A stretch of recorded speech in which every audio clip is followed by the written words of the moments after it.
Assalamualaikum warahmatullahi wabarakatuh. Perkenalkan, saya Deane Fitrianggi, perwakilan dari kelompok 4 Sosiologi sebagai moderator pada diskusi kali ini, yang mana kelompok 4 beranggotakan 6 orang, yaitu saya sendiri, Eli Susi Mardiana, Vivi Maisa, Naomi Sianifar, M. Irfan Pradana, dan M. Rahmawan. Di sini adapun kasus yang diangkat dari kami kelompok 4 yaitu menggali keunikan desa, mewujudkan desa wisata di Desa Jernih Jaya, Kabupaten Kerinci, dan materinya yaitu desa-desa yang ada di Indonesia. Desa di Indonesia pertama kali ditemukan oleh Mr. Herman Warner Munzihai, seorang Belanda anggota Raad van Indië pada masa penjajahan kolonial Inggris.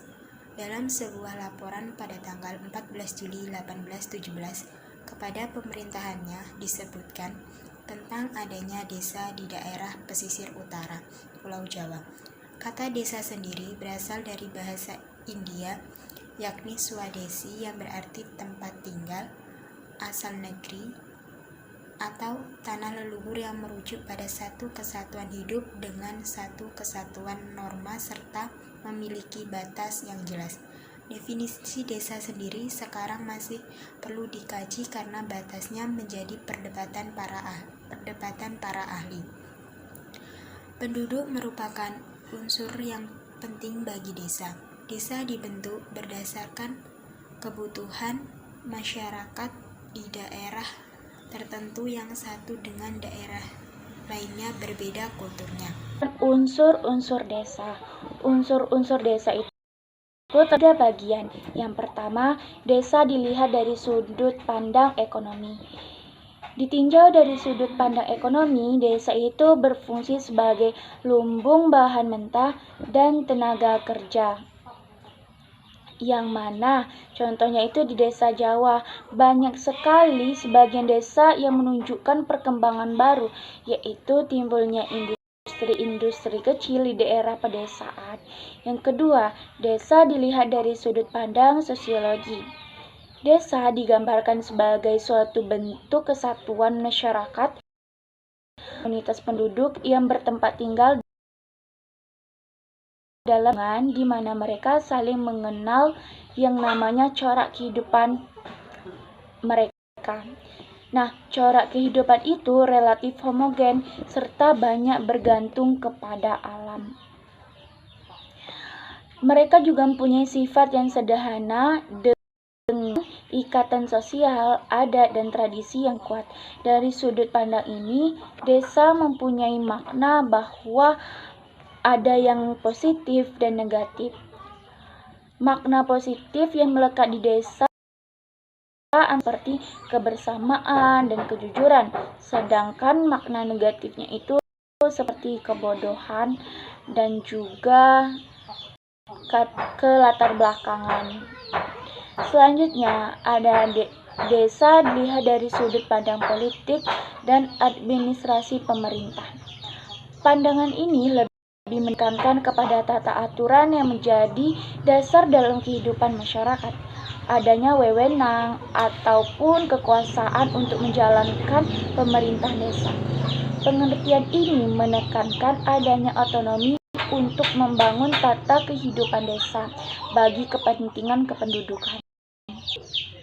Desa dipahami sebagai suatu daerah kesatuan hukum di mana bertempat tinggal suatu masyarakat yang berkuasa atau memiliki wewenang mengadakan pemerintahan sendiri. Pengertian itu menekankan bahwa adanya otonomi untuk desa merupakan bagian integrasi dari sistem pemerintahan nasional. Sejauh ini yang terjadi pemerintahan nasional sebenarnya telah melakukan perubahan secara mendasar terhadap pengaturan mengenai desa dan pemerintahannya. Hal ini dapat dilihat dari implementasi berbagai peraturan yang berkaitan dengan desa, sehingga desa saat ini berada dalam masa transisi dari otonomi pengakuan menuju otonomi pemberian. Beberapa indikasi perubahan tersebut antara lain berupa pemberian sumber keuangan desa yang berasal dari sumber keuangan negara yang disalurkan melalui alokasi dana desa atau ADD, pengisian sekretaris desa oleh pegawai negeri sipil, adanya urusan pemerintahan kabupaten kota yang pengaturannya diserahkan kepada desa, dimasukkannya peraturan desa dalam tata urut peraturan perundang-undangan, serta adanya pemberian tugas pembantuan kepada desa. Pada saat berlakunya Undang-Undang Nomor 22 Tahun 1999, desa diberi bantuan dari dana perimbangan yang diperoleh daerah kabupatennya atau kota, yang bersifat tentatif, dalam arti dapat diberikan atau tidak terserah pada pemerintah daerah, kabupaten, atau kota masing-masing. Sedangkan menurut Undang-Undang Nomor 32 Tahun 2004, desa menerima bagian dari dana perimbangan, yaitu sifatnya wajib. Desa berhak menuntut bagian dana perimbangan dari pemerintah kabupaten atau kota. Berdasarkan data dari Badan Pusat Statistik atau BPS, diketahui jumlah desa di Indonesia yaitu 81.000. Bahasan kasus menggali keunikan desa mewujudkan desa wisata di Desa Jernih Jaya Kabupaten Kerinci. Daya tarik sebuah desa dimulai dari kehidupan penduduk desa yang unik yang tidak dapat ditemukan di perkotaan, suasana tradisional yang memiliki ciri dan nilai tertentu yang dapat menjadi daya tarik khusus bagi wisatawan untuk tinggal atau dekat dan belajar tentang kehidupan pedesaan merupakan gambaran dari sebuah desa wisata.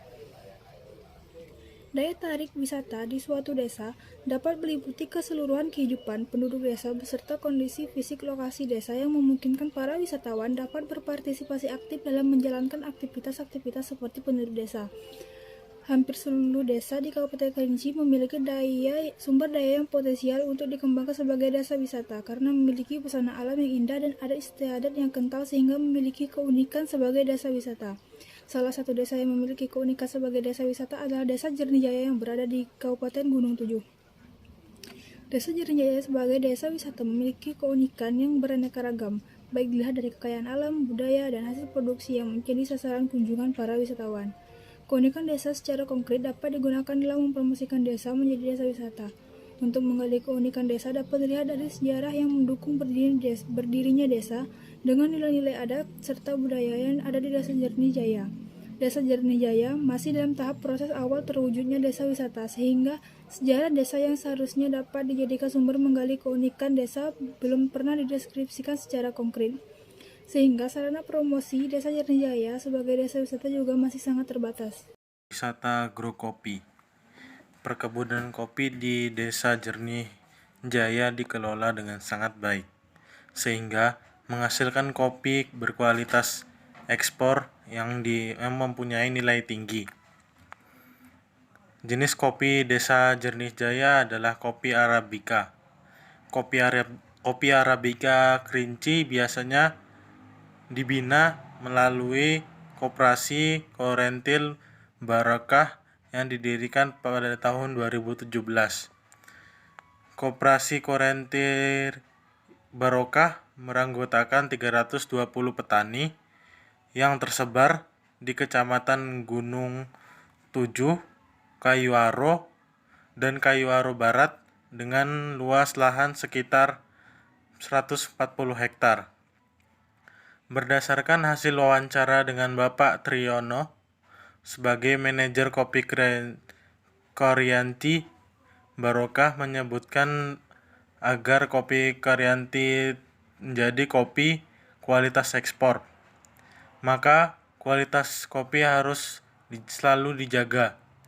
Biji kopi Koryanti adalah green blend yang melalui proses panjang yang berkualitas.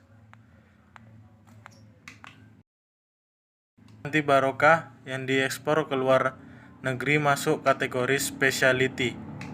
Menurut Specialty Coffee Association of America atau SCAA, nilainya di atas 80. Adapun skor nilai menurut SCAA sebagai berikut. 90-100 kopi Specialty kualitas outstanding. Skor 85-89. 99 kopi Specialty kualitas excellent. Skor 80-84. 99 kopi specialty kualitas very good. Skor di bawah 80 bukan kopi specialty. Kategori specialty premium kelihatannya berbeda. Pasarnya beda dan harganya juga beda.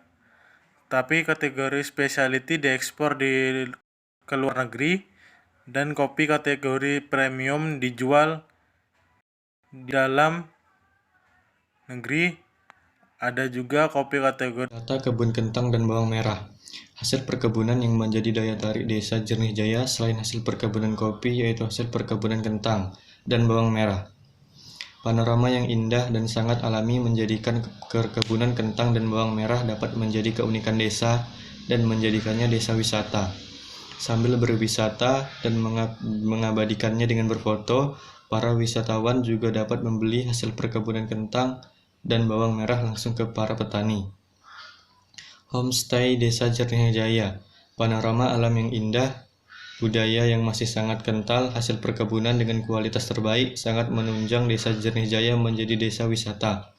Kenyamanan para wisatawan yang berkunjung ke Desa Jernih Jaya didukung akomodasi seperti homestay yang dikelola para warga Desa Jernih Jaya.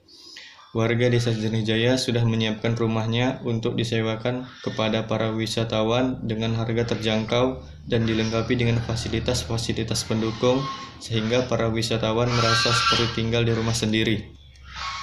Kesimpulannya, sampai sejauh ini dukungan promosi yang dilakukan untuk mewujudkan Desa Jernih Jaya sebagai desa wisata dinilai masih belum memadai.